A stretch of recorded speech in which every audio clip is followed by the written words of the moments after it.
Buenas tardes, doctor Capurso. Ya le compartí pantalla. Cuando guste, puede iniciar.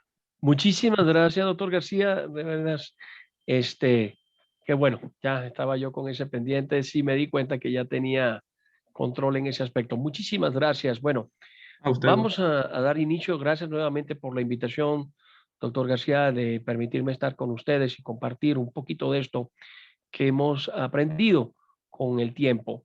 Y le doy la más cordial bienvenida de todo y cada uno de ustedes. El tema de hoy básicamente va a ser el traumatismo cráneoencefálico y quizá esta es una gran oportunidad para demostrar que el ABC del manejo del paciente traumatizado funciona perfectamente en este caso. Tomemos en cuenta que el traumatismo cráneoencefálico tiene básicamente una situación. Es tratar de evitar a toda costa que lo que ya se dañó no lo podemos rescatar, pero que no se dañe más, que no se extienda más el daño. Aquella neurona que fue lastimada, difícilmente la vas a poder recuperar, pero lo que sí tienes que hacer es por aquella que no se ha lastimado y por ganar tiempo. Ninguno de los que estamos, por lo menos metidos en esto y que estás en un área de urgencia, es neurocirujano. Por tanto, no vamos a tener la capacidad para realizar una intervención o un mecanismo invasivo para resolver el problema, pero lo que necesitamos es ganar tiempo. Es, ¿qué voy a hacer? Primero, tengo que identificar la lesión y segundo, saber qué voy a hacer para tratar de retrasar y ganar tiempo si es que se tiene que hacer algo para evitar que el daño prosiga. Y bueno, entonces el objetivo más importante del tratamiento con los pacientes con sospecha de un traumatismo craneoencefálico es obviamente prevenir que vayamos a tener más lesiones. Bien, vamos a poner primero el escenario. Es un hombre de 58 años, cae desde el techo de una casa de 2 pisos. El incidente ocurre en un pueblo rural pequeño. Su escala de coma de Glasgow al inicial es de 12. Al ser admitido después del traslado de 2 horas, su puntaje llegando es de 6. Pregunta, ¿qué lesiones se esperarían encontrar en este paciente? Y tenemos que empezar, vamos a suponer, veamos el mecanismo de lesión. Estamos hablando de un hombre maduro que cae y que la altura aproximadamente es el equivalente a 2 pisos. Sí. ¿Qué les gusta? ¿Cuánto estamos calculando que de lo que estemos hablando de la altura? Aproximadamente en metros. ¿Alguien quiere decirme aproximadamente de cuánto estamos hablando? Vamos, esto es interactivo, doctores. No se queden nada más pasmados o viendo porque no nos sirve de nada. Aproximadamente de cuánto estamos hablando. Se refiere, creo que se refería que a partir de 1 metro de altura ya era riesgoso, ¿no? Y aquí estamos hablando pues de una casa de 2 pisos. Sí, exactamente. Perdón, Muy buenas tardes, bien. doctor. No le dije buenas tardes, perdón. No, Eh, tranquilo. y, y pues se Muy refiere a bien. una casa de 2 pisos, pues está muy alto, entonces el O riesgo sea, ahí está marcado. exacto. Y la situación es esta. Ahora, piensen un poco, fíjense, ¿qué lesiones esperaría encontrar? Cae, da el costalazo. O sea, no nos están diciendo exactamente cómo cayó, pero ¿qué lesiones podríamos pensar que tiene? O sea, simplemente por la caída, suponiendo, ¿puede tener traumatismo craneoencefálico? Pregunta. Sí. Definitivamente sí. Sí, Ahora, ¿qué otra parte puede haberse golpeado que nos va a interesar? Cervical. Cervicales. Las cervicales, correcto, bajen más. columna, Tórax, En el tórax puede tener fracturas costales, ¿de acuerdo? Y si tiene fracturas costales puede llegar a tener hasta un neumotórax. Si lesión de cayó de vaso, pie, también lesión, puede ser de extremidades, pero aquí tenemos que ver cuáles son las lesiones que nos van a comprometer la vida, ¿no? Dice, bueno, ok, ¿qué me hemorragia, dicen? Hemorragia. ¿De dónde? el abdomen, Puede serlo. ¿A raíz de qué? de una ruptura de vaso o de ¿De hígado, cuál parte? O sea, realmente puede tenerlo. Lo más frecuente que llega a tener sangrado en el abdomen, efectivamente puede ser el vaso. ¿Cuál es el o otro? por alguna fractura expuesta, el hígado, El hígado. Y la otra, ahora sí, Ilse, nos vamos abajo. Fractura de Y tú dices, cadera. la fractura de cadera te puede matar a un paciente en menos de 15 minutos. Ahora, puede tener también, dice, como dices, una fractura expuesta Insisto, ¿cuál es la fractura que más me preocuparía de huesos largos en las extremidades pélvicas? Fémur. Fémur. Por supuesto. Fémur. ¿Por qué? ¿Por qué? Tiene una capacidad de sangrar hasta 5 litros, ¿no? Es así, es realmente pasmoso lo que te puede sangrar, ¿no? Y tiene el espacio para hacerlo. Entonces, esa es la cuestión. Entonces, no es la simple caída, y porque estamos en el tema de traumatismo craneoencefálico, cuando te cuentan una cosa de estas, tienes que pensar en todas las posibilidades que abarca esto, ¿no? No solamente en la cabeza, es lo más evidente que te están poniendo enfrente, pero eviten la visión túnel. Es, si se cayó, ¿qué pudo haber traumatizado? Y estamos olvidando algo importante. ¿Y qué pasa con la columna? ¿Podría tener un traumatismo medular? Sí. Sí. Después de una caída de más de 2 metros, yo pienso en cualquier cosa, ¿no? Y me estoy quedando corto. Ahora, ¿cuáles serían entonces las prioridades? Fíjense la pregunta. Prioridades en el manejo de este paciente. Te acaba de llegar, te cuentan esta historia, acabas de pensar en todo lo que me dijeron. ¿Cuáles son las prioridades para el manejo de este paciente? El ABCD. ¿Ok? ¿Con qué empezarías? Vía aérea. Primero vía aérea. Así es. Vía aérea, ¿con qué irse? Isabel. ¿Con qué Pues va la como A? tiene un Glasgow de 6, el Sí. paciente ya es Tiempo. necesario intubarlo. Ajá. Claro, irse. Muy bien. Pero el asunto es que tienes que tener un orden. ¿Qué va con la A? La A es vía aérea, pero ¿con qué? Pues con pues con la entrada de aire a los Ok. pulmones. A, vía aérea permeable con control de la columna cervical. Y ustedes lo primero que me dijeron es, ¿la columna cervical? Pues sí, señores. La A va. Control de la vía aérea vía aérea permeable con control de la vía de la columna cervical. No tienen que olvidarlo. La A va con eso. Ahora la B. Ahora sí. ¿Qué viene siendo con la B? ¿O La qué implica la B? ventilación. Ventilación. Habíamos dicho, oye, si este hombre tiene fracturas costales, puede tener un neumotórax, o sea, entonces la B y la C. Circulación. Exacto. Entonces ahí, ¿qué sería lo importante? Descartar un tamponade. Que tenías que todo una lo que hemorragia. tenga que ver, Isabel, antes de llegar a, acuérdense que lo importante en el paciente con trauma no es el diagnóstico. Lo importante en el paciente con trauma es detener a toda costa y aquellas lesiones que pongan en peligro la vida. No es tan importante llegar al diagnóstico. Entonces, la C es sangrado. ¿Dónde puede estar sangrando? Hay los sitios específicos para sangrado, que puede ser sangrado en el tórax, sangrado en el abdomen, sangrado en las pelvis o en las extremidades. Y esos son los que, y si hay sangrado, hay que tratar de detenerlo. Ahora, quiere decir que las prioridades en este paciente no cambian. El mensaje es este. ¿Es traumatismo craneoencefálico? Sí, puede ser traumatismo craneoencefálico, pero mis prioridades son exactamente la misma. A, vía aérea con control de la columna cervical. B, ventilación, que ventile bien. C, parar el sangrado. Y D, déficit neurológico. Hasta ese momento es cuando a mí me importa realmente el déficit neurológico. El ABCD y la E viene siendo básicamente de exposición para ver si no tiene lesiones ocultas. ¿Qué es lo que vamos a hacer en esta plática? Básicamente vamos a describir cuál es la fisiología intracraneal básica, cómo voy a clasificar y evaluar las lesiones cerebrales que podamos estar sospechando y explicar la importancia de una reanimación adecuada para limitar ese daño cerebral, porque lo que nos interesa no es ir por lo que ya se lastimó, sino evitar que se siga extendiendo el daño. Ahora, ¿cuáles son las características especiales de la anatomía y fisiología cerebral y cómo afectan a los patrones de lesión cerebral? Bueno, hay que tomar en cuenta, si ustedes se fijan, la primera es, yo les preguntaría, cuando te dan un puñetazo en la cara, ¿qué te sucede, por ejemplo, con el ojo que golpeas? Si te golpean un ojo, ¿qué pasa con ese ojo? O si te golpean en la boca, ¿qué pasa con la boca? ¿Qué es lo que se les ocurre que pasa? Te golpean en un ojo. Hematoma. Va a tardar un Produce poquito. Primero, ¿qué va a pasar antes de eso? Edema. Viene un Dolor. edema, se hincha. Se hincha. Si tú recibes un golpe en cualquier parte, lo primero que ocurre es un edema localizado en esa área para tratar de estabilizarlo. Ocurre un proceso inflamatorio.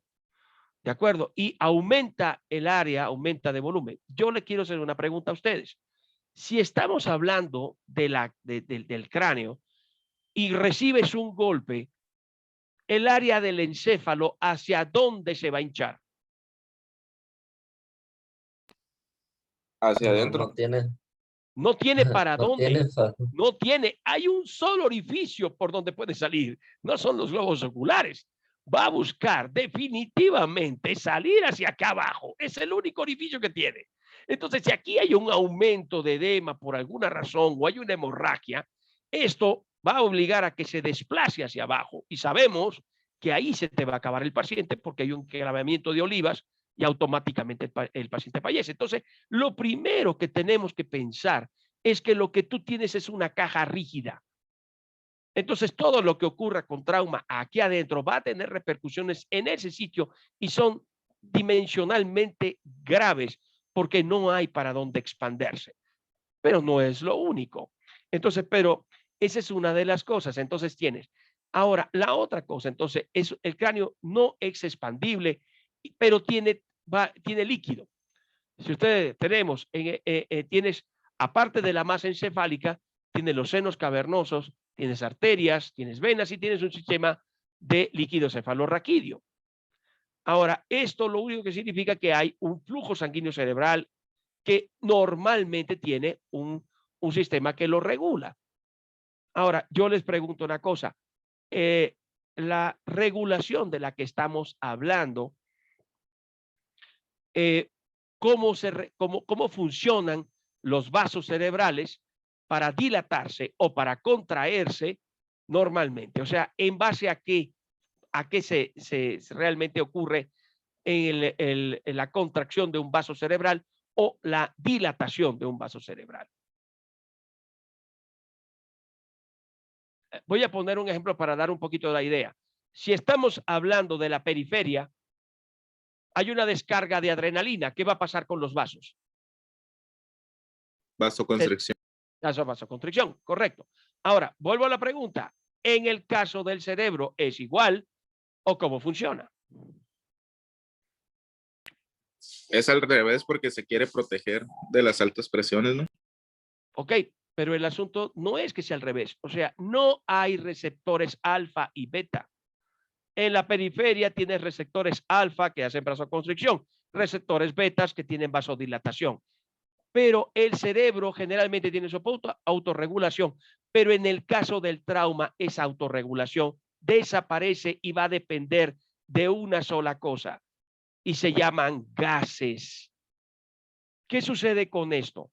Que cuando tú tienes, en el caso de los vasos, tienes oxígeno, una muy buena cantidad de oxígeno, lo que va a ocurrir es una vasoconstricción.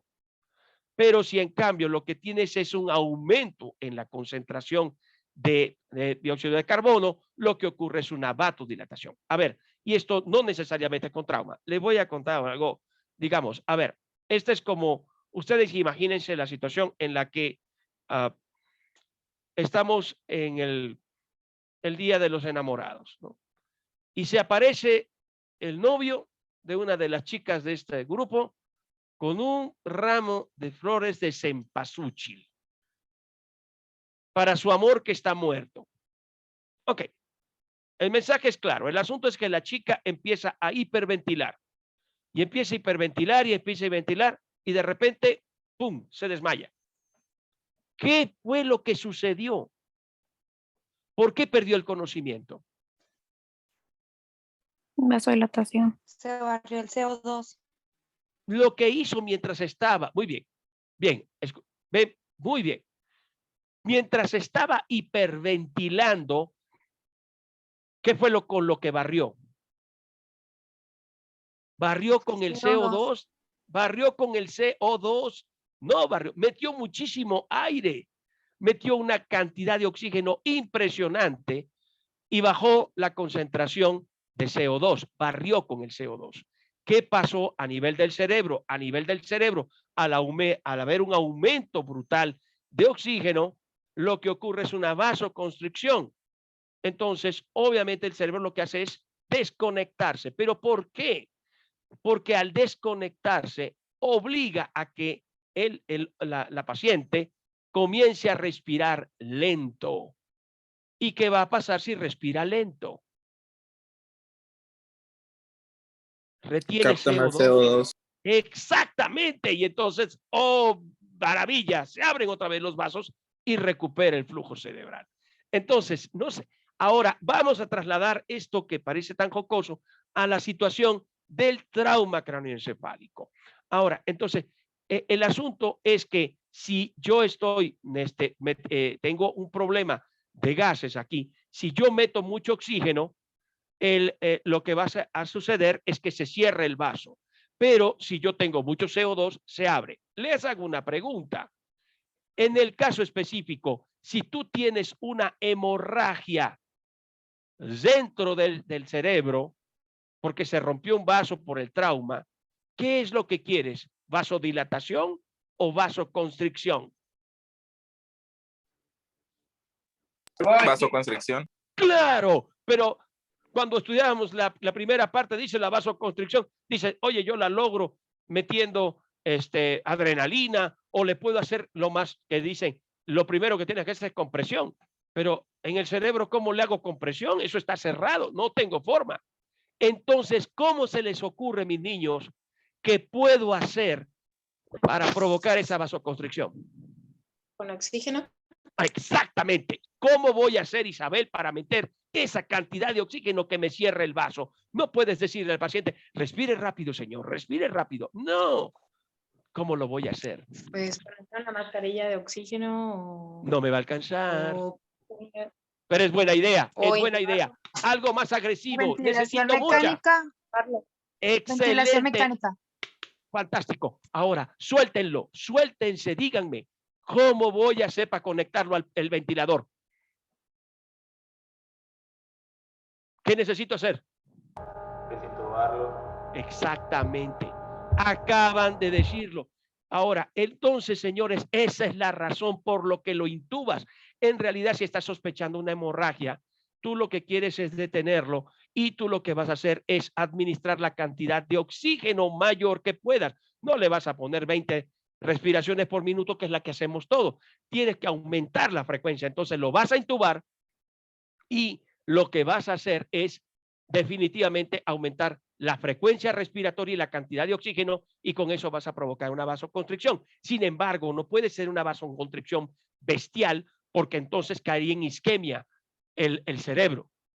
Ok, entonces díganme una cosa, del A, B y C, ¿en dónde estaría este proceso que acabamos de describir que vamos a hacer?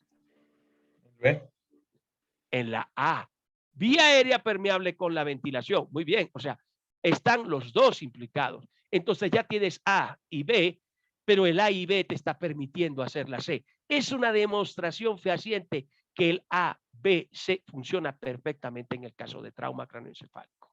Pero ya lo estás haciendo por lógica, no porque te lo enseñaron.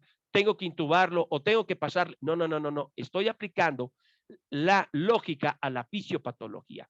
Entonces, este es un pequeño detalle de lo que está sucediendo. Entonces, tú lo que estás haciendo es, a través de la lógica, permitir y explicar por qué estás haciendo lo que estás haciendo. Dense cuenta, entonces, que lo que tú hiciste de intubarlo, ponerle una frecuencia alta y aumentar las concentraciones de oxígeno, son para que no siga sangrando. Hello, esto es fantástico. A veces funciona. Ahora, vamos a otra cosa. Vean esta situación. Esta es la doctrina de Monroe-Keeling. En la primera parte, donde dice aquí estado normal, lo que está pasando es que hay una presión intracraneal normal. Tiene que haber un equilibrio entre la cantidad de flujo venoso que hay, más el volumen arterial, la masa que implica el cerebro, porque todo esto es el cerebro, o sea, la masa encefálica y el líquido cefalorraquídeo. Pero ¿qué sucede? ¿Qué sucede cuando de repente se rompe una arteria y empieza a acumularse y tenemos ahora un nuevo espacio que está siendo ocupado por un hematoma que está ocupando el lugar. Entonces va a irse primero contra aquellas estructuras que no tienen paredes. ¿Cuáles son esas estructuras que no tienen paredes y son más blanditas para exprimir? ¿Lo están viendo, chicos? No, no. Los vasos sanguíneos y el sistema No, pero ventricular. cualquier vaso sanguíneo no. ¿Cuál? Las venas.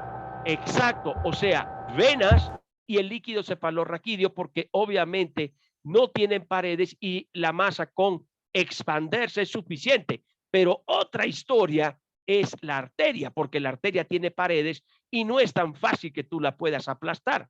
Pero vean qué va ocurriendo, que a medida que eso se expande, llega un momento en que ya no hay más nada que sacar. O sea, el flujo venoso ya lo has exprimido, ya sacaste todo el líquido cefalorraquídeo y definitivamente el flujo arterial no es fácil que lo vayas a movilizar.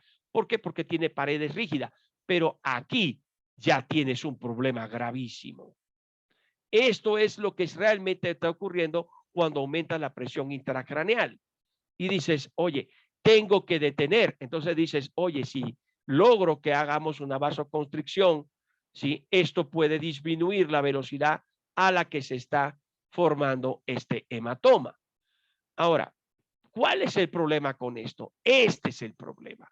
El problema es que tienes una capacidad de compensación, que es la que ustedes estaban viendo cuando mueves el volumen de venoso y cuando mueves el volumen de los líquidos cefalorraquídeos. Pero llega un momento en que ya no hay nada que exprimir y entonces bruscamente aparece la presión intracraneal elevada. El problema es que esta compensación no dura mucho, pero la descompensación es rápida y mortal. Entonces ya lo que sigue es un aumento descomunal y si no se hace nada, termina por la herniación, enclavación de olivas y se te acaba el paciente. Entonces, es lógico que tenemos que hacer algo. Ahora, ¿a qué llamamos la presión intracraneal? La presión intracraneal precisamente es, ¿qué han entendido o qué tienen ustedes pensado que sea la presión intracraneal? Porque aquí está diciendo 10 milímetros de mercurio, más de 20, estamos bien. Pero, ¿qué es la presión intracraneal? ¿No? Realmente, ¿y de cuánto normalmente? ¿No? Y esto, déjenme decirles una cosa, no es cuestión de que la tratemos de medir, no estamos capacitados para estarla midiendo nosotros, hay sistemas que son, pero pueden darlo una cuestión. La presión intracraneal, obviamente, ya aumentando de 20 a 40 milímetros, es una situación grave. Pero lo que sí quiero yo es que observen esta parte de aquí, que es que la hipotensión y una baja saturación de oxígeno afecta de forma negativa la evolución de estas lesiones. Esto es donde yo quiero que se fijen. Quiero su atención aquí. Hipotensión. A ver, niños, díganme una cosa, doctores. ¿De qué depende en el ABC de quién, en qué parte está metida la presión arterial? C. En la C. Entonces, si yo tengo un paciente, te conviene con un paciente con traumatismo craneoencefálico, ¿qué es lo que no te conviene de ninguna manera? Pues darle Que pierda sangre. antihipertensivos y bajarle la presión. Exacto.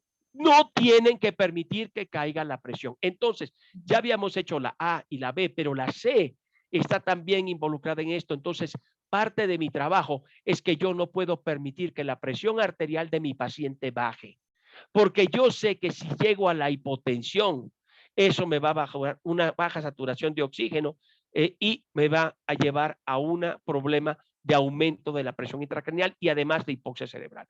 Entonces, dentro de las cosas que yo tengo que hacer con mi paciente, es que la C, yo tengo que canalizar a ese paciente y mantener a toda costa la presión arterial media. ¿Cómo calculo la presión arterial media, señores? ¿Alguien se acuerda? Acuérdense que la presión arterial media es aquella presión de perfusión, es la que realmente, aquí la presión que te interesa tener es la presión arterial media, porque es la que te dice cómo se está perfundiendo un tejido. Y acuérdense que esa la calculas haciendo la presión arterial diastólica más 1/3 de la diferencia entre la presión arterial sistólica y la presión arterial diastólica. Y tienes tu presión arterial media. Pero lo más importante, tú tienes que mantener a ese paciente con una buena presión arterial. No digo que 120, 80, no, pero sí tienes que, acuérdense cuando habíamos hablado que manejábamos la hipotensión, pero no permitir bajo ninguna circunstancia que el paciente se te hipotense. Aquí también cabe la importancia de todo lo que vimos en el mecanismo de lesión, porque si, como dijo uno de sus compañeros, ese paciente está sangrando en el abdomen, o tiene un sangrado de una fractura de fémur, o tiene un sangrado porque me habían dicho que tenía a lo mejor una lesión en el vaso o en la pelvis, ese paciente va a perder volumen. Y si pierde volumen, obviamente que se va a hipotensar y eso automáticamente va a tener una repercusión sobre el traumatismo craneal encefálico que ya tengo. Entonces quiere decir que el ABC me está guiando hacia mi tratamiento. Ahora, si la autorregulación está intacta, el flujo sanguíneo cerebral se mantiene constante. Pero el problema es que cuando tú tienes una lesión moderada o severa, esa autorregulación está perdida. Les pregunto, ¿cómo voy a calcular que tengo una lesión moderada o severa? Por clínica. Era Por la- el periodo de amnesia, ¿no? Con Ajá. el Glasgow. Exactamente la escala de coma de Glasgow. Si yo estoy viendo una escala de coma de Glasgow y ustedes la vieron, había tenido una lesión relativamente pobre que era la de 12, pero ahorita el paciente está en 6. Esa es una lesión grave. Entonces, obviamente ese paciente está en coma. Entonces, esa forma clínica te permite saber lo que está pasando ahí dentro de tu cabeza. Lo importante no son los números, sino cómo evolucionó. Y entonces te dice, tengo que hacer algo. Entonces, el cerebro lesionado es mucho más vulnerable a los episodios de hipotensión, causando daño cerebral secundario. Entonces, jóvenes, ¿qué es lo que no van a permitir en un paciente con traumatismo cráneoencefálico? Hipotensión. Exactamente. Muy bien, Isabel. Eso es lo que yo quiero. Ojo, la presión de perfusión cerebral no es igual que el flujo sanguíneo cerebral. La que me importa es la presión de perfusión, porque ella sí depende de la presión arterial media, no la del flujo sanguíneo. Entonces, no nos confundamos. La más importante es esto. Tengo que asegurar esta y esta depende de mi presión arterial media. No debo de permitir entonces que vaya a hipotensarse. Ahora ya entendimos por qué vamos a hacer lo que vamos a hacer. Ahora, vamos a centrarnos en esta parte de la charla, es cómo voy a llegar al diagnóstico. Bueno, primero clasifícalo. Entonces, la primera es de afuera hacia adentro. Oye, por morfología, las fracturas del cráneo pueden estar o en la bóveda o en la base. Ahora, antes de que entremos a una de estas, ¿qué va a ser importante para que yo piense en qué tipo de fractura debería esperarme? ¿Cómo sé qué tipo yo debería esperarme una fractura de bóveda, una fractura de base? ¿Qué es lo que me... Exacto, eso se llama mecanismo de lesión. Yo tengo que preguntarle al TUM, al que me trajo el paciente, qué fue lo que pasó, cómo se traumatizó. ¿Por qué? Porque tienen que tomar en cuenta que el cerebro está en esa caja, pero tampoco está, digamos, pegado uno con otro. No, está en un cierto flotamiento. Y esto es bastante deprimente para aquellos que les gustan los juegos mecánicos. Entonces, cuando tú aceleras y desaceleras, el cerebro está jugando a ir hacia adelante y hacia atrás. Entonces, en esos juegos también hay que súbelo y bájalo bruscamente. El cerebro también está haciendo. Insisto, sigan jugando con eso. Yo no me subo a esas porquerías, pero porque realmente lo que me someten no es a la mala descarga de adrenalina, sino a este tipo de cosas. Ahora les pregunto algo. ¿Lo que viene siendo la base del cerebro es lisita? Es irregular. totalmente anfractuosa. Ahora imagínate deslizándote sobre esa cosa, obviamente que es grave. Ahora, hablemos de algo importante. Con respecto a la bóveda, si hay una ruptura allí, puede ser que esté deprimida o no deprimida. Ahora, ¿cómo determino que está deprimida o no deprimida? Porque de repente dice, oye, aquí hay un desnivel, ¿está deprimida o no está deprimida? ¿Qué será lo que me podrá decir que esté o no deprimida? ¿Qué profundidad tiene que alcanzar para decir, no, si es una fractura deprimida? El asunto es qué tanto pasa la tabla interna. Si realmente pasa la tabla interna, esa es una fractura deprimida. Igual, bueno, para abierta y cerrada, es obviamente que haya esa diferencia, pero que además, obviamente, si tienes una apertura de lo que es la piel, etcétera, pues te lo abras, ¿no? Pero aquí es básicamente lo que me guía es el cráneo, el hueso, si está realmente roto. La otra es, esa es en la bóveda, en la base. Y en la base, aquí viene lo interesante. La base es mucho más grave. Y aquí habla de con o sin salida de líquido cefalorraquídeo. Con o sin parálisis de los nervios craneales. Oh, bien, vamos a ver. ¿Cómo voy a saber que hay salida de líquido cefalorraquídeo? Por el oído. Por el oído podría ser, ¿sí?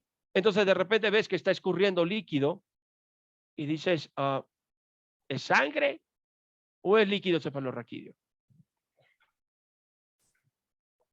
En el pasado, ¿sabe qué hacíamos? Utilizábamos el papel absorbente y lo poníamos. Si en el centro se quedaba el coágulo y seguía expandiéndose el círculo, decíamos, eso es líquido cefalorraquídeo.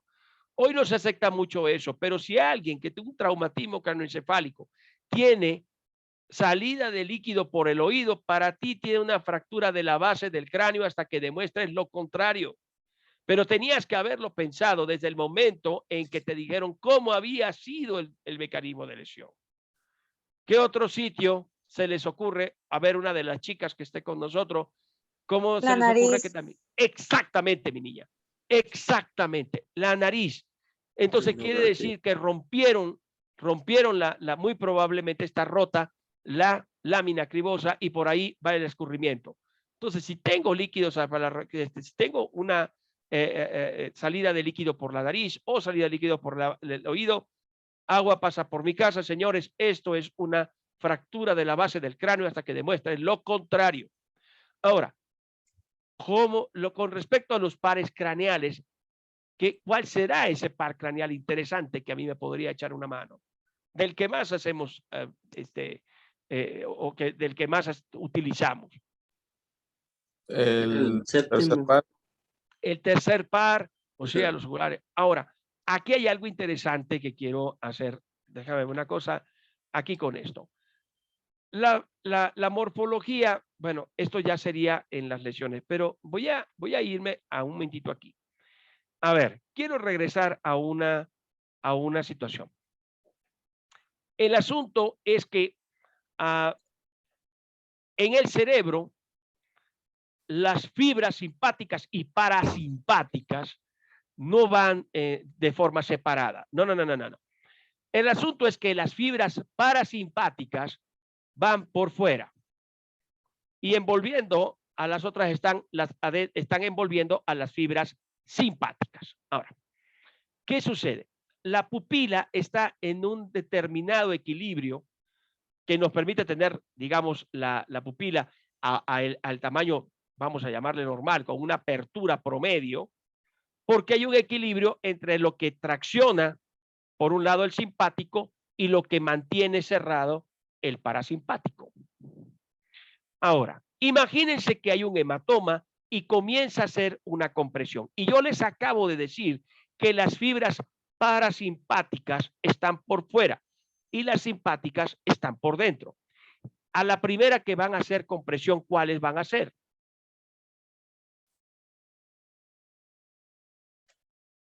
Simpáticas. A las simpáticas.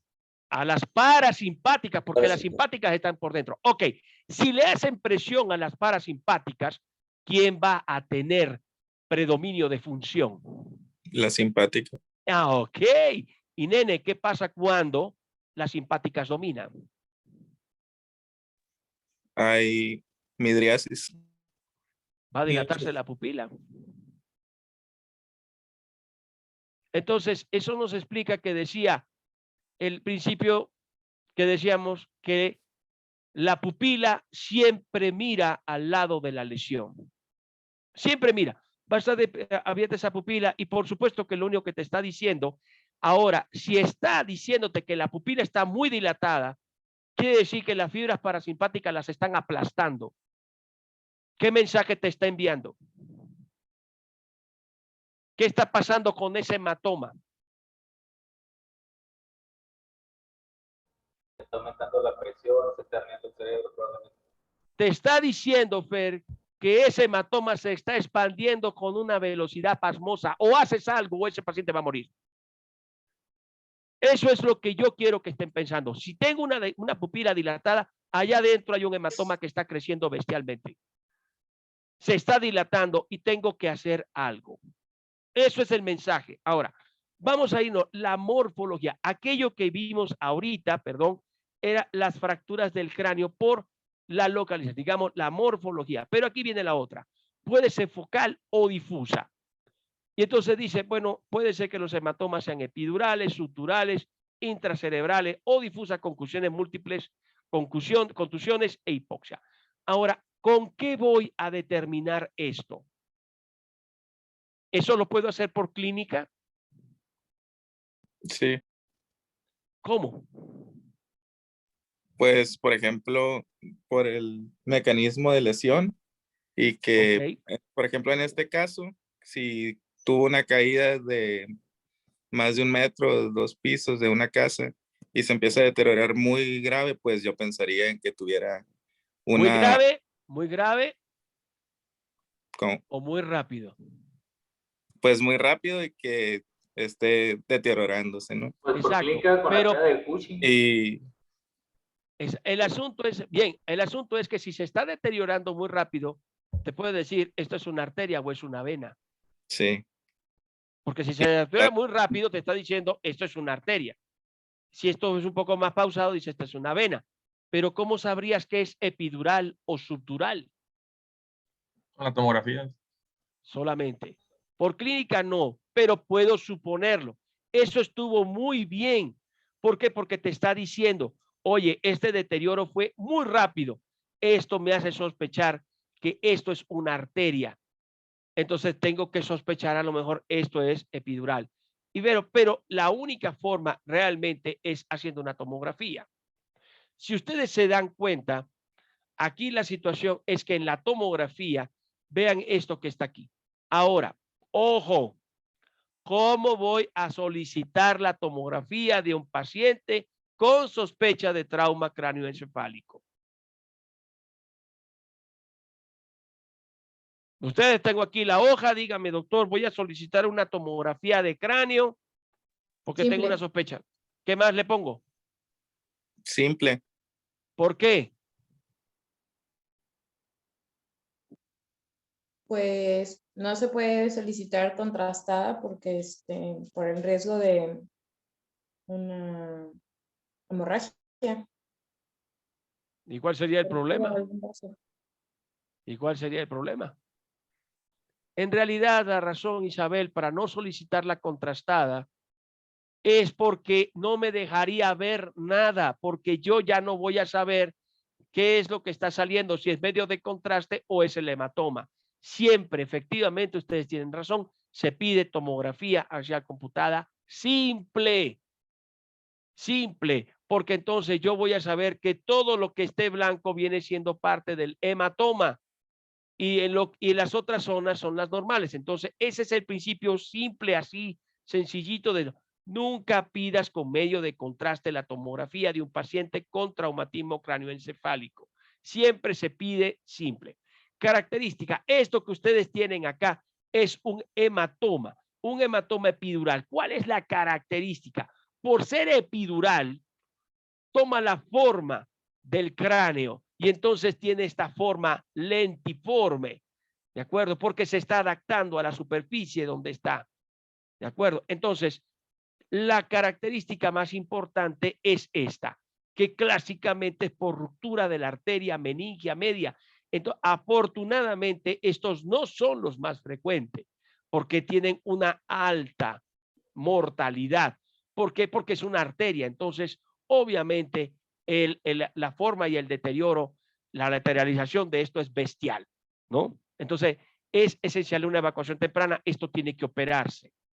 ¿De acuerdo? Pero me gusta el ejercicio que hicimos desde el punto de vista de lo que nos dijo nuestro compañero que dice, Doc, se me está reportando como un deterioro muy rápido, yo tengo que pensar en arteria. Y si tengo que pensar en arteria, quiero que piensen en esta, mis niños, en arteria meningia media, y dice, este va a ser un epidural y es una arteria. Ahora, insisto, no es la más frecuente. Ahora, en cambio, el hematoma subdural es el más frecuente. Entonces, es una lesión que básicamente está recubriendo la superficie, pero ya no tiene esa forma bien definida. Véanlo aquí. Por cierto, porque la vez pasada me sucedió de que no se veía. ¿Sí se están viendo las imágenes o se están viendo bien las diapositivas? ¿Sí se ve? Sí. Sí. Sí, Ok, súper, bendito Dios, no había preguntado. Entonces, recubre la superficie cerebral, se va metiendo de cierta forma entre los surcos, ¿sí? Y no tiene esa forma bonita y bien definida, es muy difusa, pero van a ver que hay cosas peores. Pero lo importante es esto que está aquí. Es una lesión venosa, es una lesión. Entonces, obviamente, el sangrado es mucho más lento y cuando empieza a hacer compresión, hasta podría en un momento dado ayudar a que la vena colapse. Pero, ¿qué es lo que a ustedes les llama la atención? Vean esa imagen, no es solamente el hematoma. ¿Qué les llama la atención de esa imagen? que está desviada la línea media. Exactamente. Miren, para poder hablar hay un desplazamiento de estas dos estructuras que están aquí. ¿Cómo se llama? Ventrículos ¿Ventrículos qué? Laterales. laterales. Ventrículos laterales. Entonces, para poder saber, hay que tirar una línea que va desde la crista Galli hasta el anión. Y ahí te puede decir la desviación. Pero ojo, si se dan cuenta, aquí hay una desviación porque el hematoma está aquí. Pero, ¿y esto? ¿Qué es esto? Un hematoma subgaleal. Así es, joven. Muy bien, muy bien. Entonces, esto te está diciendo que probablemente el golpe fue aquí, pero este hombre se pegó contra otra cosa, hizo golpe y contragolpe. Esto es un hematoma, esto debe estar hinchado. Y esto es lo que le digo, ojo, este no fue el lugar del traumatismo, fue este. Este fue el traumatismo, pero vean, esto fue contragolpe. Ahora, ojo, ojo, pregunta clásica del examen que agarran y te meten el dedo en la garganta.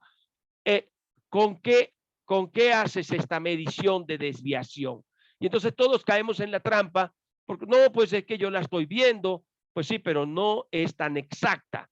Esta medición no la puedes hacer con una regla y un lápiz. Definitivamente no. Esto tiene que hacerlo el tomografista para que te hable de una determinada desviación de la línea media. Entonces, cuidado con esto que está aquí, porque no un desplazamiento de más de 5 milímetros. Claro, esto dice, esto es muy evidente, sí, pero desviaciones más pequeñas no son tan sensibles. Tiene que pedírsele al tomografista que haga esto. No lo hagan ahora sí que a mano alzada, dice aquí, no, mira, no hay desviación. No, señor, ese es un grave error. ¿Cuánto tiene que estar desviado para hablar que hay una desviación? Más de 5 milímetros es una cosa muy pequeñita. Eso lo tiene que hacer el tomografista. ¿Quedó claro? Sí. Cuidado con esa Sí. trampa, chicos, ¿de acuerdo? Ahora, déjenme decirles algo. Vamos a suponer que en el examen, le ponen una tomografía y quieren, bueno, a ver, ¿qué estoy viendo, no? Háganse un favor, vayan siempre de afuera hacia adentro. No se claven con esto. A ver, vamos examinando. Primero tiras una línea aquí y dices, esto es la piel. Yo necesito saber que toda mi piel está íntegra. Ahora, aquí abajo no debería de haber tanto espacio. Este espacio solamente es de grasa, pero aquí estoy viendo blanco. Entonces, ojo, todo lo blanco o es sangre o es hueso. Sí, es algo que absorbe mucho los rayos. Lo demás tiene que decir que son tejidos blancos. Y aquí resulta que veo una imagen en blanco muy aumentada. Y entonces por eso es que estuvo correcto. Dice, esto puede que sea un hematoma o puede que sea, porque no lo estoy midiendo para saber, digamos, qué densidad tiene. De acuerdo a la densidad que mida la tomografía, puede que esto sea sangre, pero también puede ser que esto sea simplemente edema. Ojo, ojo. Ahora, la parte importante que siempre olvidamos y es donde te meten gol, es agarrar el hueso y seguirlo. Pon tu dedo sobre tu imagen y la vas siguiendo, porque lo que necesito estar seguro es que no haya una fractura de cráneo. No nada más vean, bueno, obviamente es un solo corte, pero es en los cortes. A ver, no hay. ¿Qué es esto que está aquí? Este punto negro. Parte del seno frontal. Pues, así es. Entonces, necesito revisarlo, ¿no? Y entonces dice, a ver, no hay aparentemente a nivel de este corte, no hay, es un corte bastante bajo, no demasiado bajo porque apenas está empezando, o sea que apenas vamos para la cara.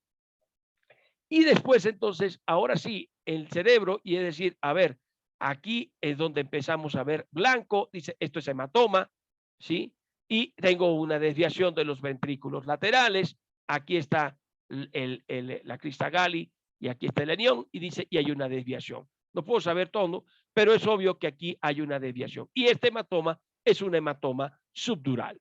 Entonces, bueno, lo más pregunto, oye, ¿y de qué puede ser? Bueno, esto ya no va a ser, los hematomas suturales son los más frecuentes y pero son mucho más lentos y es el típico paciente que estaba bien y se va deteriorando poco a poco. ¿Qué fue lo que pasó aquí? ¿Qué se imaginan ustedes? ¿Cómo fue el mecanismo de lesión de esta placa?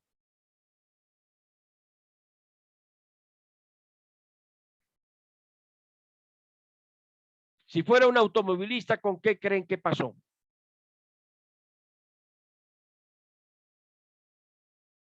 No se peleen. ¿Qué creen que haya pasado aquí? ¿Sí me escuchan? Pudo Sí. haber sido un mecanismo de aceleración, desaceleración, ¿no? Así, aquí lo que te habla es, vean, si dijimos ahorita que todo lo blanco es hematoma, ¿qué fue lo que pasó aquí? Obviamente este cuate tuvo un Lesión verdadero frontal. golpe, así es, frontal completamente. Esto si iba en un coche, se pegó Con con el el volante. parabrisas o con Ah. el volante. Dudo mucho por la altura, pero esto es de los que sale hacia adelante y se pega con todo el parabrisas. Vean No, dónde está parabrisas. localizado en todo el frontal. Pero hay una situación, a diferencia de los otros, vean que no hay nada bien formado. Son como espacios, ¿no? Como espacios en algunas partes, ¿no? Quiere decir que la masa encefálica se fue hacia el frente y regresó. Entonces tuvo oportunidad de golpearse de todos los lados. Uy, perdón. A ver, entonces son lesiones de golpe y contragolpe. Hubo lesión aquí y después lesión acá atrás. Y vean dónde está el hematoma aquí. O pudo haber sido desde aquí atrás y lo lanzó hacia el frente. Entonces, hay los cambios en la TAS, son el problema aquí cuando digo son progresivos, es que a lo mejor la primera tomografía no tiene una evidencia como la que estoy viendo. Estos son los pacientes que necesitan tomografías seriadas de acuerdo a la evolución clínica. Y esto me lleva a una parte importante, doctores. Un paciente con traumatismo cráneoencefálico es un paciente al que te le tienes que pegar. Tienes que estar evaluando ese Glasgow cada hora. Tienes que estar pendiente. Y si ves un deterioro, es pedir otra vez una tomografía, porque te voy a explicar cuál es el problema. Ahora, ustedes imagínense que todas estas partes blancas confluyan. ¿Qué va a pasar?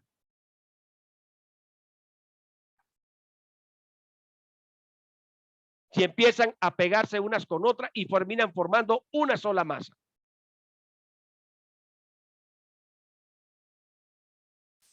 Obviamente van a crear una masa ahí, una masa ocupativa, porque ahorita no tiene forma ni está ocupando un espacio muy importante, se hace difuminada, pero si confluye va a formar una masa importante que sí te podría en un momento dado crear una hipertensión intracraneal. Afortunadamente, este tipo de lesiones no son de las más peligrosas, son un poquito menos peligrosas y no requieren que vayan a ir por ellos ni evacuar ese tipo de hematomas. Pero los cambios en la TAC, insisto, son progresivos. Entonces son de los que van a requerir que tú le estés haciendo tomografía seriada según la evolución clínica del paciente. Que el paciente no se vaya deteriorando en su estado de alerta, que el paciente no vaya dando signos de lateralización. Y entonces dices, bueno, si cualquiera de esas cosas ocurre, hay que hacer una nueva tomografía para ver qué está sucediendo. ¿De acuerdo? Y estos pacientes te llegan despiertos, pero están tranquilos. Ahora, estas son la de, como dicen, como agarrar una mazorca y desgranarla. Vean ustedes esto. ¿Dónde está el hematoma ahí? ¿O no hay hematoma? Pues no se ve. Aparentemente, pero déjenme decirle, todo lo que ve en blanco es hematoma. Este tipo de lesiones es una lesión difusa. O sea, ¿qué quiere decir? Que son pequeñas y múltiples hemorragias en toda la superficie del cerebro. Entonces, aquí lo que está ocurriendo, lo que más grave es que si esto confluye, puede llegar a transformarse en una lesión isquémica gravísima. Este es un paciente al que tú no te le vas a despegar, porque esto no necesariamente se va a absorber. Todo lo que ve en blanco como puntilleo, eso es hemorragia. Pero el problema es que si esto confluye hacia un lugar único, se convierte en una masa y por tanto va a aumentar tu presión intracraneal. Esto puede ir, como dicen, desde una concusión leve hasta una lesión isquémica grave. Entonces, bueno, estos son los pacientes en los que ¿cómo se llama? El paciente llega y te dice que tuvo una pérdida transitoria de la memoria. De repente, oye, hay una parte que se me olvidó aguas, pero yo estuve despierto, fue nada más transitorio. Ten cuidado. Esa pérdida transitoria te está hablando de una lesión cerebral difusa. Tienes que estar pendiente de ese paciente, no puede ir a su casa. Entonces, definitivo. ¿De acuerdo? Bueno, ahora, vamos a la otra clasificación. ¿Cómo determino la severidad? Y esa es a través de la escala de coma de Glasgow. Y decimos que hay 3 niveles simplemente. Un nivel leve, moderado y grave. Ahora, quiero dar una, ¿cómo diré? Una mnemotemia, una idea sencilla de te voy a dejar de compartir pantalla. ¿Sí me ven? ¿Me ven en sus pantallas ustedes? Sí. Ok, bien. Quiero su atención conmigo aquí ahorita. A ver, para que no se nos esté olvidando, van a recordar 3 cosas nada más. 3, 4 y 5. Y cuando digo es 3, 4 y 5. A ver, 3, lo más que vas a obtener en apertura ocular, la mejor apertura ocular es 3. 3 puntos aquí. 4 puntos en la mejor respuesta verbal. Y 5 puntos en la mejor respuesta motora. Ahora, lo importante en la escala de coma de Glasgow no es si abre o no, es si obedece órdenes. Y eso es lo que tienen que ver. Entonces, para 3 es el paciente que está despierto, ¿sí? Tiene la apertura ocular espontánea. Ese es un paciente que tiene 3. Pero si el paciente tú le hablas y cuando estás con los ojos cerrados y le hablas y lo abres, abre los ojos, le hablas y no abre los ojos, tienes que aplicarle un estímulo doloroso, entonces ya es.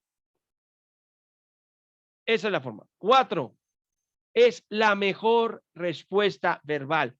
¿Cuál sería la mejor respuesta verbal? ¿Cómo la sacarían?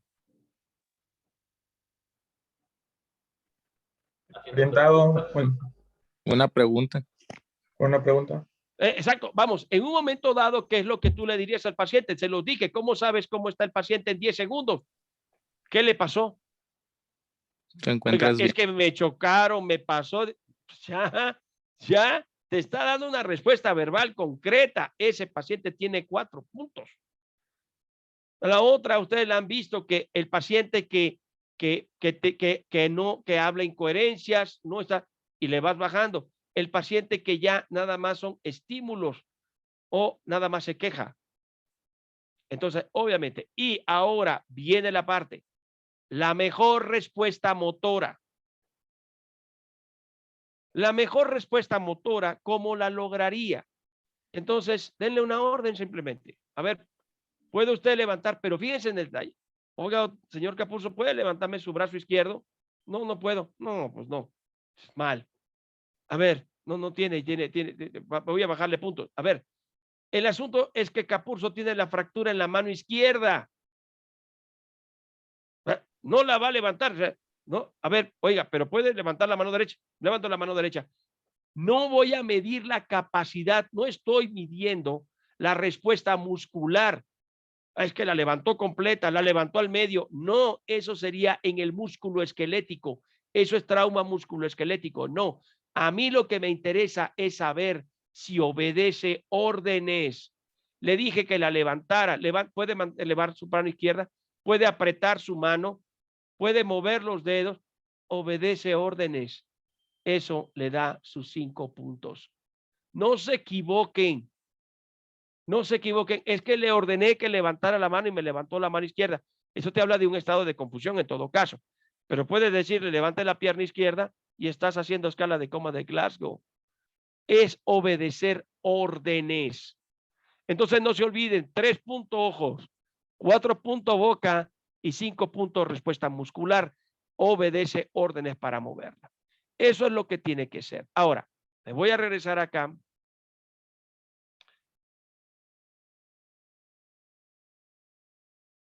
Y decíamos, ¿cómo la voy a calcular en leve? Y bueno, aquí lo más importante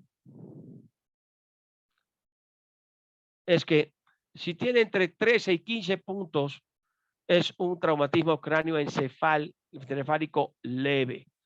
Entonces, aquí lo que sí es muy importante es lo que están viendo abajo.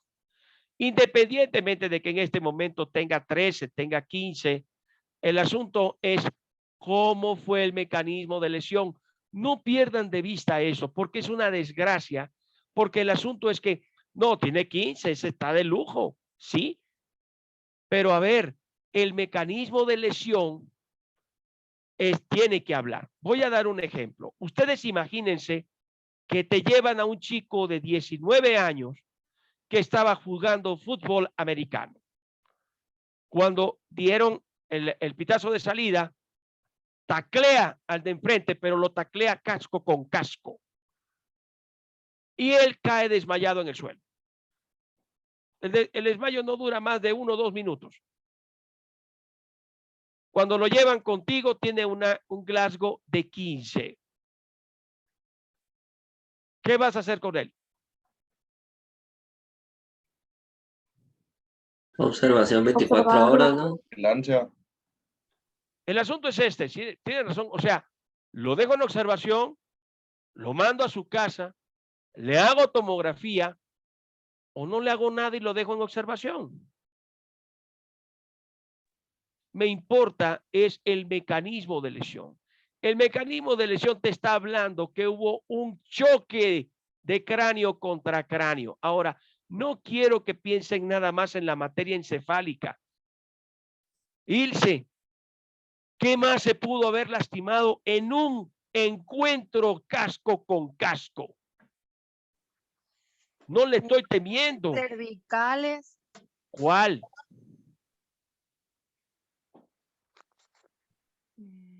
¿Cuál lesión cervical? No es cualquiera. Escucho. C1 y C2. Doctores, si te dan un mazo en la cabeza, Lo único que necesito es hacer eso para matarte. Porque lo que voy a hacer es que voy a hacer estallar en pedazos el Atlas, ¿sí? Y voy a hacer también que el Axis vuele en pedazos también. Recuerden que el Atlas es un disco, no tiene cuerpo, es un disco nada más y dentro de él lleva metido al Atlas. Si yo doy de arriba hacia abajo, ese tipo de contusiones revienta y voy a tener una lesión medular. Nada más por el mecanismo de lesión es suficiente para que ese chico pueda haber tenido. Nunca lo debieron haber dejado moverse. Ese paciente tenía que haberse quedado allí, ponerle un collarín y no quitarle el casco hasta que llegue a el área de urgencia, porque tiene una gran posibilidad de haberse lastimado las cervicales, independientemente de que a lo mejor tiene ahorita 15, pero el mecanismo de lesión fue muy bestial. Puede tener una lesión difusa, perdió el conocimiento. Ese paciente, por su propia historia, no me permite dejarlo ir a casa, aunque tenga Glasgow de 15. Entonces, el Glasgow es muy bueno, pero no olviden que es esta la que me va a marcar la pauta de lo que yo voy a hacer. ¿Cuál fue el mecanismo de lesión? Entonces, tengo que excluir que no haya otras lesiones. Ella sería, por ejemplo, una lesión a nivel cervical. Entonces, ahora voy con el examen neurológico completo, cómo están sus pares craneales, etcétera, y las radiografías van a estar indicadas, ¿sí?, según el criterio del médico. No, con este Glasgow no hay una obligación, pero tiene que serse muy selectivo. Ojo, nadie puede decir, oye, es que tenía 15, ¿por qué no le hiciste una radiografía? ¿Por qué no le hiciste una tomografía? Bueno, por el puro Glasgow no tiene por qué hacerla, pero no pierdan de vista que él tiene el derecho, en este caso el médico, de decir, yo le voy a hacer la tomografía porque el mecanismo de lesión me obliga a pensar en lesiones graves y tengo la obligación de descartarlas. Punto. Ahora, bueno, en estos pacientes, aunque vengan con esto, están obligados a solicitar niveles de alcohol o de drogas. Oiga, ¿pero por qué? Porque un paciente drogado puede darte esto perfectamente porque no va a manifestarte dolor. El ejemplo más clásico ahorita es que van a los bares y les sirven su cuba con, ¿cómo se llaman estas bebidas energizantes? Red Bull. Entonces tienes borrachos que no se caen, borrachos que están de pie. Es una tragedia. Entonces, ojo, puedes tomar y tienes el derecho de o mantenerlo en observación o una alta médica, siempre y cuando te firmen que ellos están conscientes y que van a estar vigilando y tú le das una lista de las cosas que tienen que estar pendientes. Ahora,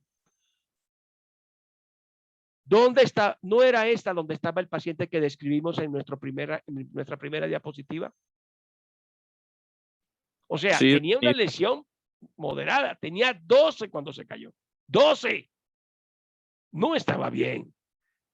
Entonces, la evaluación es exactamente la misma que para todas las lesiones leves, pero aquí hay algo importante. Si tiene entre 9 y 12, no se olviden de esto. Esto es importante. Oh. Esto es lo que quiero que se lleven, chicos. Con 9 y 12 le toca TAC a todos, no es opcional. Y esos no van para su casa. Van a tener que quedarse. ¿Y qué les dice aquí? Exámenes neurológicos frecuentes. Repetir tomografía. Si hay un deterioro, manejar como si fuera una lesión grave. Punto. Es todo lo que yo quiero. Aquí no hay aproximadamente cuánto es el 10% de los pacientes con lesiones cerebrales que aparecen en urgencia van a ser lesiones moderadas. 10% son los que te llegan con esto. Entonces, ¿cómo puedo identificarlo? Tienen algunos signos de lateralización como son somnolencia, están confundidos. Esos pacientes tienen una lesión moderada y tienes que mantenerlos en ¿cómo se llama? Observación, porque te pueden llevar fácilmente a un deterioro y tienes que estarlos vigilando. No pueden quedarse solos en un cuarto. Entonces tienen que estar bajo en una vigilancia porque pueden hacer un deterioro neurológico rápidamente. Cuando ya estamos entre 3 y 8, ya estamos hablando de una lesión cerebral grave. Este paciente tiene varias particularidades. Cuando yo hablo de que obviamente dices intubar a la vía aérea, ya no solamente estoy intubando al paciente porque es un paciente que no va a poder ventilar. Tengo una masa que está aumentando allá adentro y uno dice, no, tengo que intubarlo para provocar un poco de vasoconstricción, bla, bla, muy bien. Sí, pero ¿cuál es el peligro en un paciente que está inconsciente?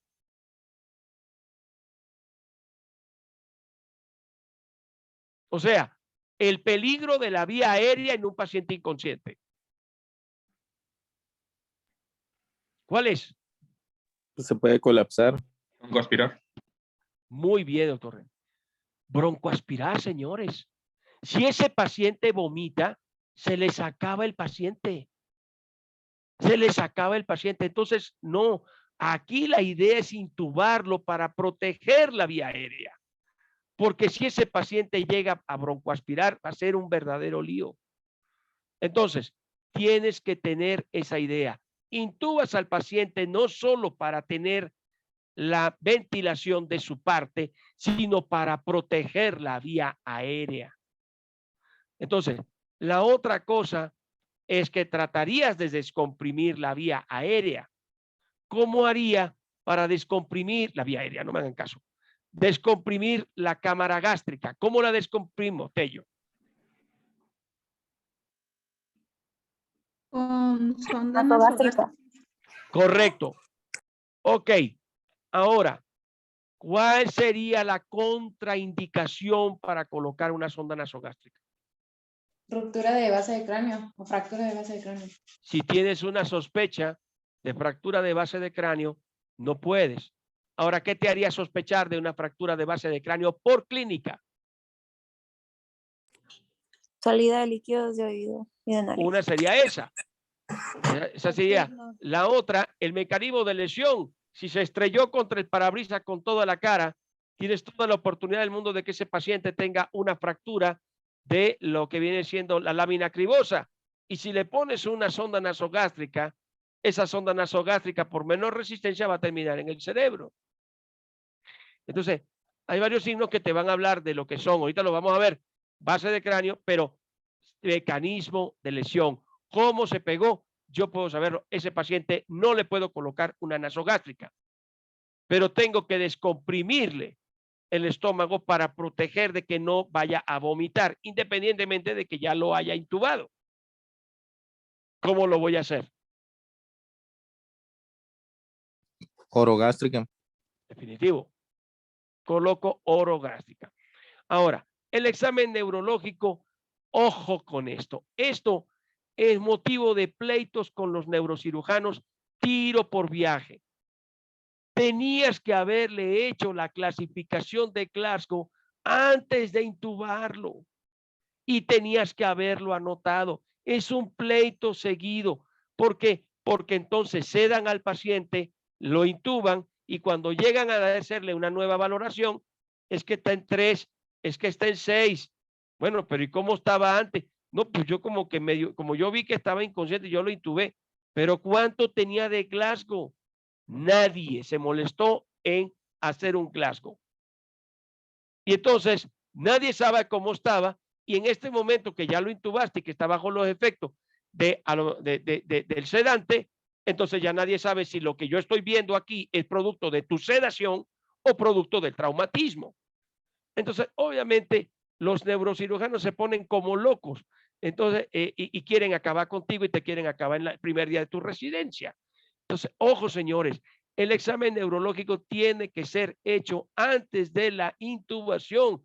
Haber hecho una escala de coma de Glasgow, haber hecho, en este caso, a ver si había signos de lateralización. Todo, vamos, tienes que haberlo hecho antes. Y después, reevaluación frecuente. no una sola vez para intubarlo, cómo va evolucionando.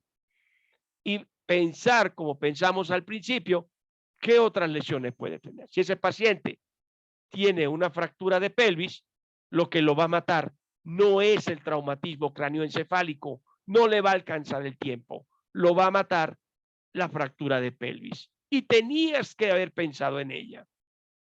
Entonces, no olviden el mecanismo de lesión. Eso es. Ok. ¿Qué estamos viendo en esta fotografía? Signo de battle.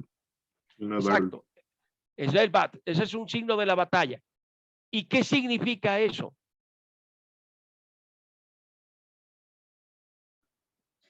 Fractura de base de cráneo. Ese es un signo sugestivo de fractura de base de cráneo. Y no necesito la taxis, pero ya voy pensando que sé lo que me voy a encontrar. Existe una gran posibilidad. Entonces, si esta es una indicación de que sí o sí tengo que hacer un ataque. Yo tengo un Glasgow menor de 15, 2 horas después de una lesión.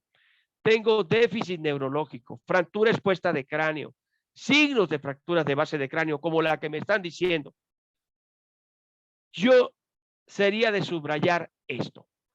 Es que ya vomitó 2 veces. Aguas. Ahora, no esperen, esto es algo muy terrible, es que tiene vómitos en proyectil. Señores, no nos hagamos tontos. Los adultos no hacen vómito en proyectil, lo hacen los niños. Los adultos no van a ver ustedes vómitos en proyectil. Los van a vomitar simple y llanamente. Ahora, ¿cómo sé que está vomitando porque tiene una presión intracraneal elevada versus está vomitando porque trae una borrachera que ni hoy se la agarra? Entonces, por eso es que es tan importante que yo haga pruebas en el momento que llegó, porque necesito saber niveles de alcohol y de drogas. Pero para mí, esta revisión, que viene en la revisión secundaria, tengo que ver si no tiene signos característicos que me ayuden a pensar que esto es un desarrollo de un traumatismo cráneoencefálico severo. Cuando estoy obligado también a hacer TAC, edades extremas, o niños o abuelitos, TAC.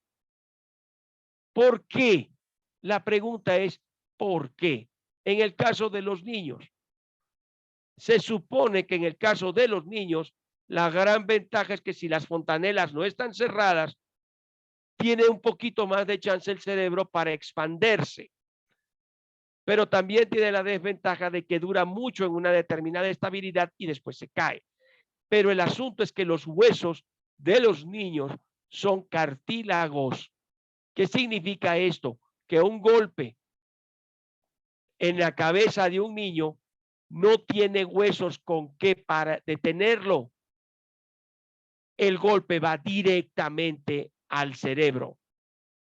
En el caso de los abuelos, las estructuras óseas están completamente rígidas y no toleran, son fáciles de partirse, de romperse, porque ya no tienen la rigidez o la flexibilidad para este tipo de cosas, más bien, y son fáciles de fracturarse.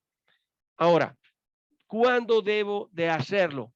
Vean la última, la antepenúltima, ¿qué dice?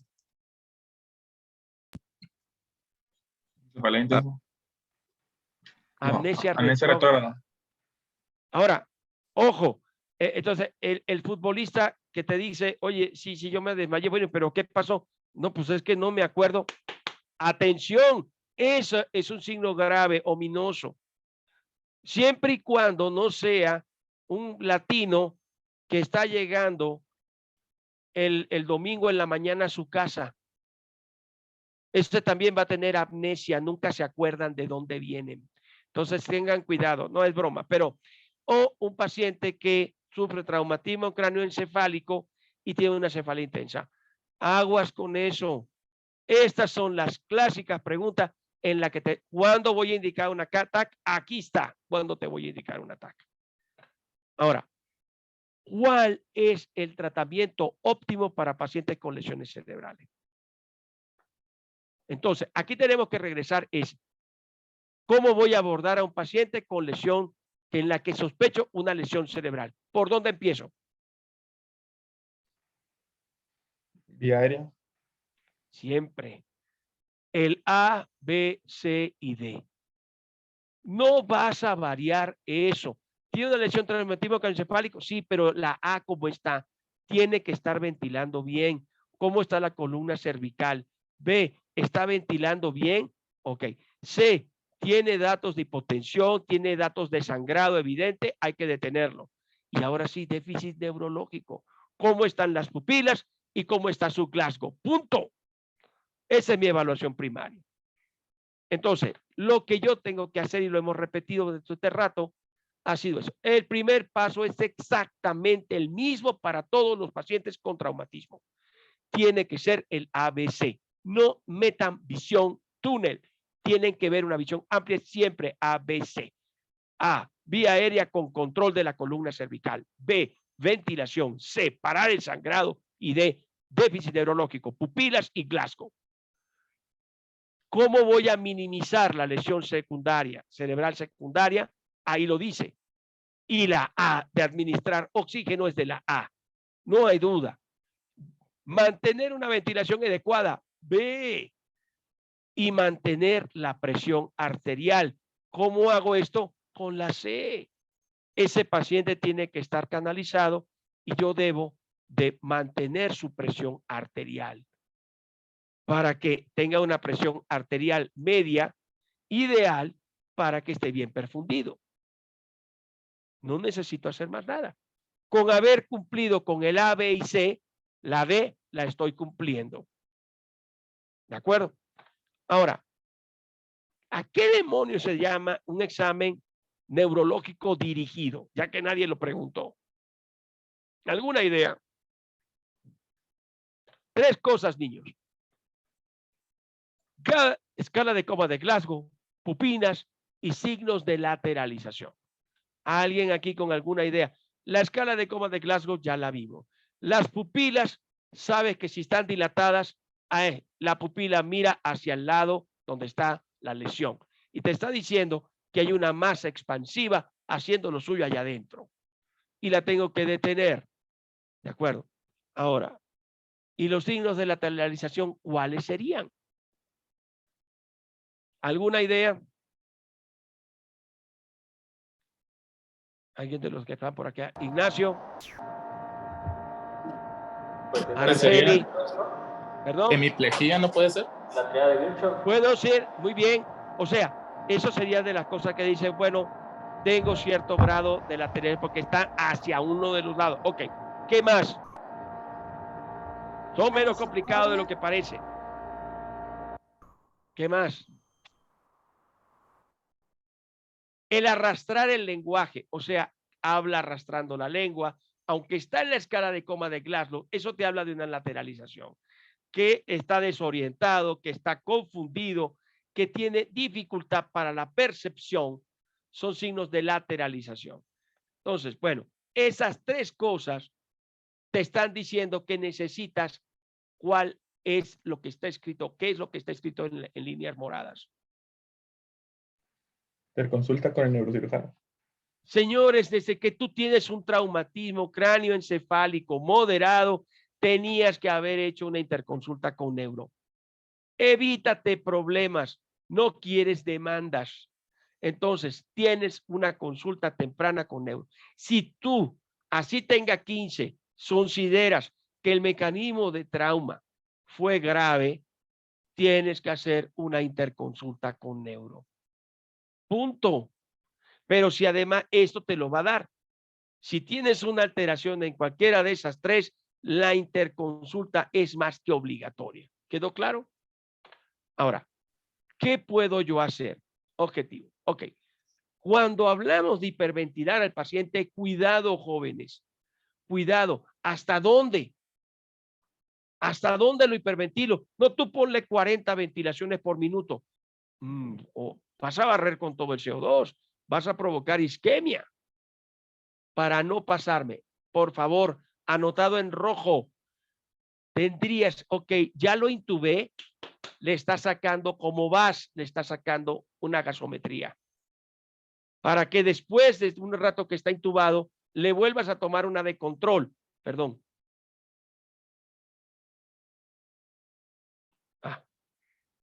Para que quede aquí. Esta es mi meta. Una PCO2 que sea de 35 milímetros de mercurio. No es cualquiera. Entonces, por favor, yo lo intubo y lo hiperventilo porque el doctor Capurso dijo, y ching, man, ahí me van a venir a buscar a mí. A ver, el asunto sí, pero ¿hasta dónde? No es adivinador. No, es voy a aumentar la frecuencia respiratoria hasta que alcance la meta de tener una gasometría que me diga que tenga una presión arterial de CO2 de 35 milímetros de mercurio. Ya lo tengo. Ya lo tengo. Líquidos intravenosos. ¿Cuál será el líquido ideal para un paciente con trauma? Harman. Siempre. Primero tiene que ser Harman. Si no tengo Harman, entonces sí, ¿cuál sería la alternativa? La fisiológica. Sí, o sea, la mal llamada fisiológica de fisiológica no tiene nada. De fisiológica no tiene. ¿Cuánto tiene de potasio una Harman?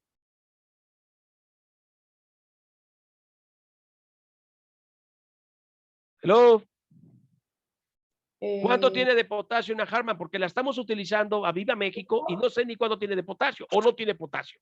5. No. 2 mielequivalentes por litro.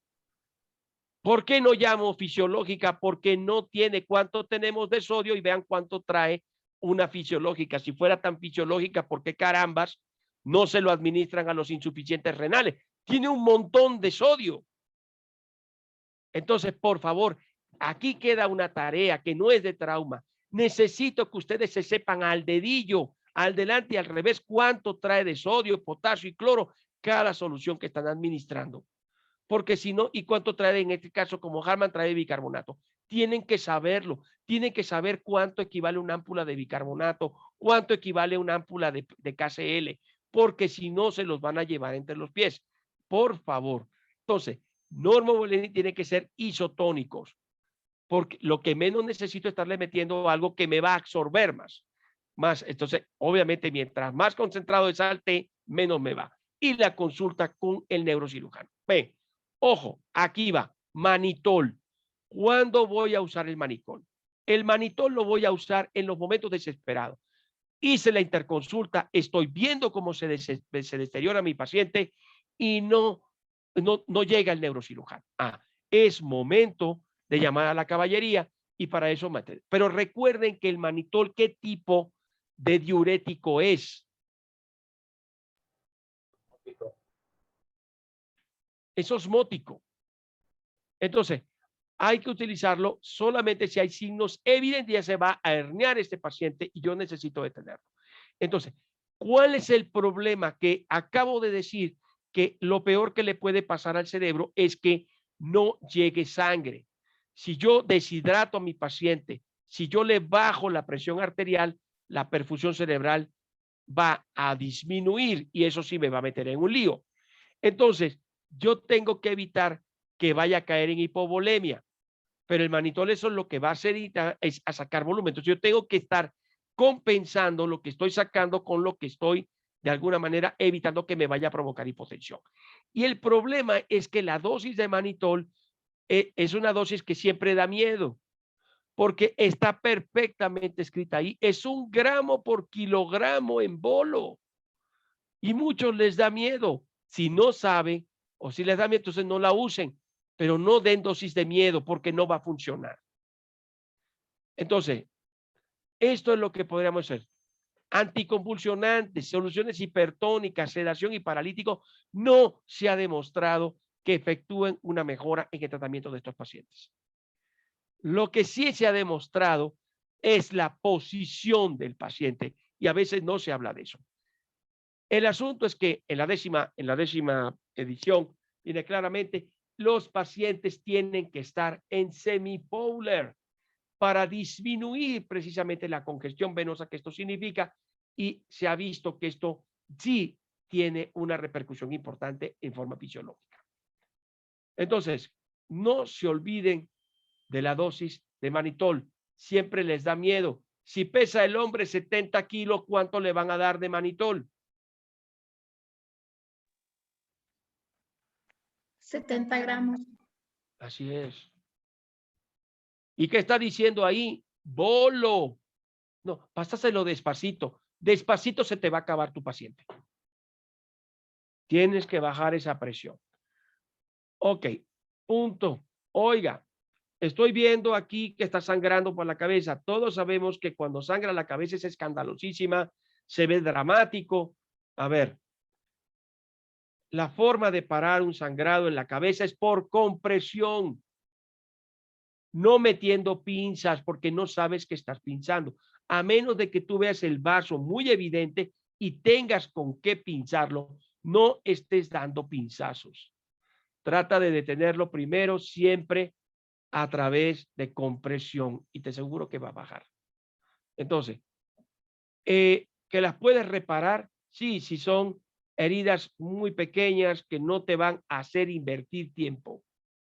No pierdas tiempo cerrándole la cabeza, el cuero cabelludo a un paciente cuyo problema no está allí. El problema está dentro del cráneo o a lo mejor en el abdomen o a lo mejor en una extremidad. Entonces, por favor, no pierdas tiempo.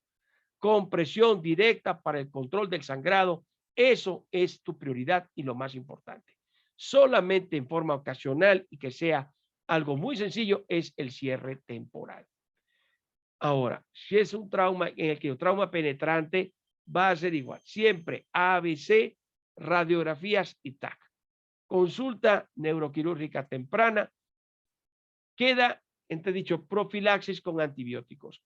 Esto es algo que no está siempre, en lo que no se está siempre de acuerdo. Y ahorita con el conflicto que existe de resistencia a los antibióticos, es muy delicado estar utilizándose en forma profiláctica. La otra, oiga, es que tiene un pedazo de cuchillo metido ahí. Y ahí van, no, tráeme una sonda de Nelaton, vamos a meterla a ver hasta dónde llega. A ver.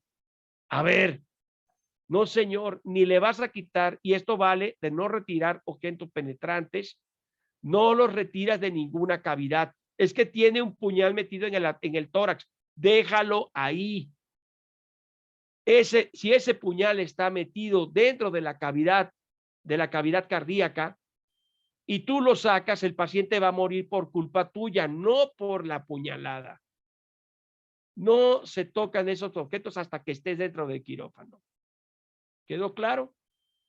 Entonces, cuidado con esa mañita de estar revisando con una sonda. Métele una sondita para ver. Digo, no me lo enseñan porque en lo más verde será tiro por viaje. Ahora, si tengo una lesión con efecto de masa, como las que vimos en las tomografías, esto puede comprometer, la vida, obviamente si se expande rápidamente. Aquí, rápido conmigo, si se expande muy rápidamente, ¿qué tipo de lesión puede ser? Rápido. Epidural. Exacto, bravo mi niña, muy bien. Esto es rapidito, lo primero es, llámame al neurocirujano, dile que lo necesito aquí a la voz de ayer. Hiperventilar, y ya dijimos por qué, ya dijimos que le vas a administrar, volumen, en todo caso, manitol. La craniotomía de control de daños solo si tú estás en la selva. De otra forma, no te metas ahí. ¿Cómo le hago el diagnóstico de muerte cerebral? Oiga, esto es algo bastante delicado porque obviamente son de los principales donadores, ¿de acuerdo? Los donadores vivos son los que tienen traumatismo cráneoencefálico. Si tú tienes un Glasgow de 3, eso te está hablando de un paciente con muerte cerebral. Pero recuerden que el Glasgow es una evaluación clínica. Ten cuidado. Tienes que reunir todas estas cosas, no con un solo parámetro. Pupilas que no responden. Hay ausencia de cualquiera de los reflejos del tronco cerebral. No hay oculocefálico, corneal. Los ojos de muñeca ojo con esto. A mí no me gusta mucho esto de los ojos de muñeca, que ya ven que para eso tienes que mover la cabeza. Tengan cuidado, chicos. Si ese paciente tiene una posible lesión cervical y le haces una maniobra como esta, puede significar que le hagas una lesión medular. Entonces, cuidado con este tipo de movimientos o que tenga ausencia de ¿cómo se llama? Tampoco es muy seguro lo del estado nauseoso. He visto muchos pacientes que le puedes meter hasta tocarle la faringe y no tienen el reflejo nauseoso bien desarrollado. Bueno, ahora, ausencia de esfuerzo ventilatorio espontáneo, o sea que depende completamente del ventilador, son de las cosas. Necesitas al neurocirujano para completar ese diagnóstico de muerte. De otra forma, no estés, como te estés adelantando.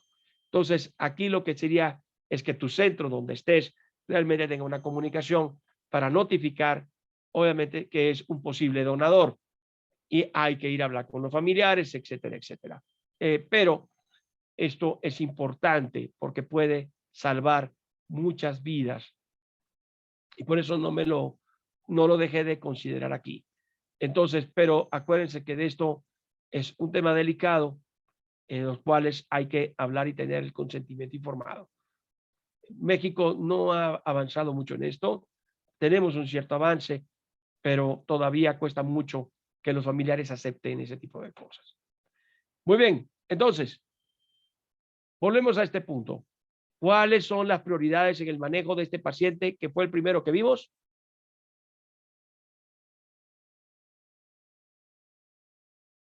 ¿Ya los perdí? Así es. Es lo único que quiero que se quede. ¿De acuerdo?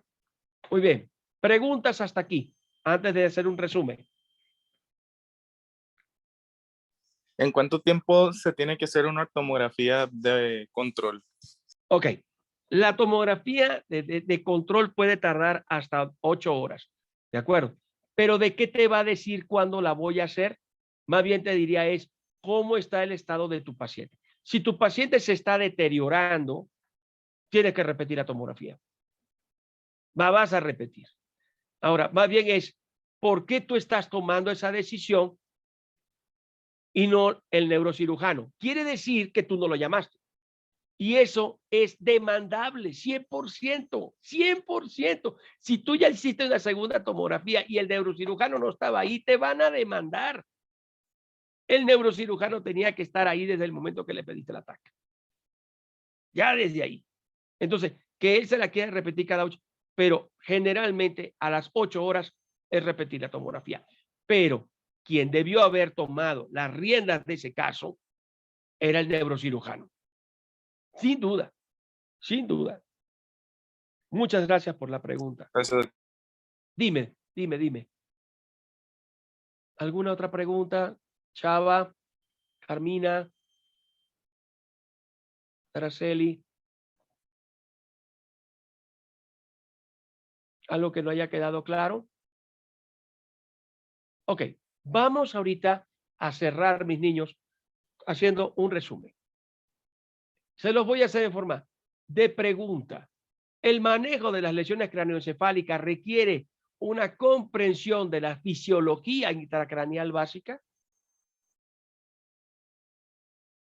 o no. Es pregunta. ¿Sí la requiere o no la requiere? Sí. Sí. Fíjate. La evaluación eficiente de las lesiones craneoencefálicas incluye el ABC, un examen neurológico y la búsqueda de lesiones asociadas. Sí. Sí, también. Definitivo. La reanimación adecuada es importante para limitar la lesión cerebral secundaria. Sí. Sí. ¿Y cómo vamos a hacer Sí. esa reanimación? ¿En qué la vamos a basar? Evitando hipotensión.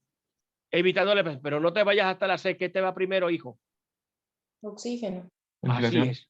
Todo paciente con trauma recibe oxígeno de su complementario. La nena había dicho al principio, la doctora, oiga, doctor, ¿le puedo poner una mascarilla?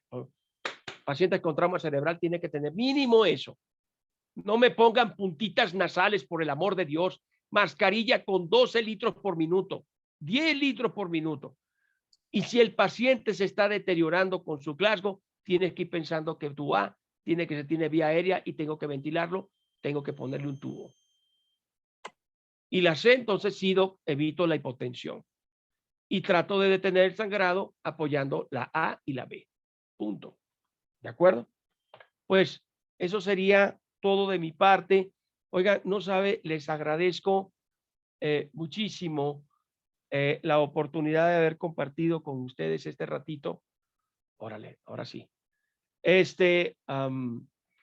Muchísimo.